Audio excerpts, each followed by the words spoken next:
Hey, uyabona uyaphila ke lo mkhovu wakho. Uyaqala ukuba nomkhovu ophilayo, uyaphila ke lo mkhovu. Phile ngaphela ke lo mkhovu wakho. Lo mkhovu uyaphila ke lo mkhovu. Engabe ukhokhela emalini Shembe, iyabona lo mkhovu, uyabona lo mkhovu lo, uyabona ke uyabona lo muntu lona hayi nokuthi kuthini, lo muntu ukhuluma iqiniso lonke neqiniso lodwa.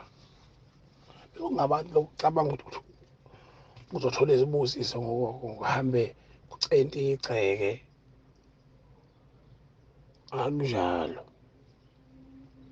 Nale yabona nje ngiyibona yonke leyo nto leyo, kodwa indaba yokuthi ulwele inkulumo ukuhlasela is a physical appearance when somebody is challenging and is insulting. There's no insult lapha. Wena akekho umuntu ongazi ukuthi awuphilile ekhanda. Mina yazokunya ngijabulelayo wena mfana lapha, into engijabulelayo ngawo ukuthi uzongiphuca le position abantu abangipha yona mina ukuthi angiyahlanya.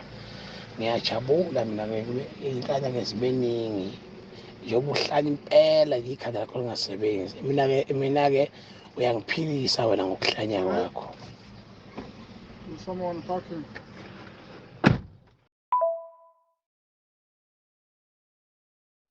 Awuthi ngikahle la. Wemanazaletha.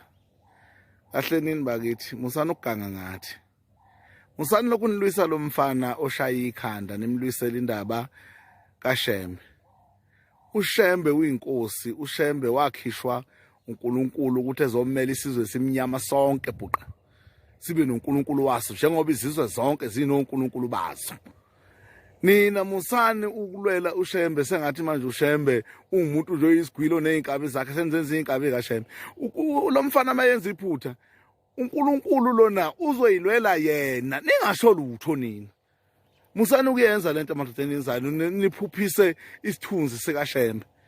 uShembe uNkulunkulu uShembe. Lo mfana mekuthi futhi uyadlala, ngeke futhi uShembe zezelu. Yabona nje uNkulunkulu wonyazi. Ubone ekujuleni kwakhe ukuthi uPhungalenja lento ebeyisho bedlala noma ebengedelela. Manje nina ngiyanibona nje ngathi anazi ukuthi nikhonzana. Niyakhonza nje futhi ikakhulukazi abantu abakhulumayo abazi ngempela bakhonzana. Ngoba kube bayazi ukuthi bakhonza uNkulunkulu ophilayo. Ngabe yena nilokhu nikhuluma nje. Ngabe nithulele nje umfana wadlala waqeda, mekuthi futhi akadlala nithule nje delele eqede. Ebezayibonela yena umvuzo. Hayi ukuthi uyokwenziwa yini umvuzo ngoba senikhuluma kangaka. Ayi madoda kahle nini kancane.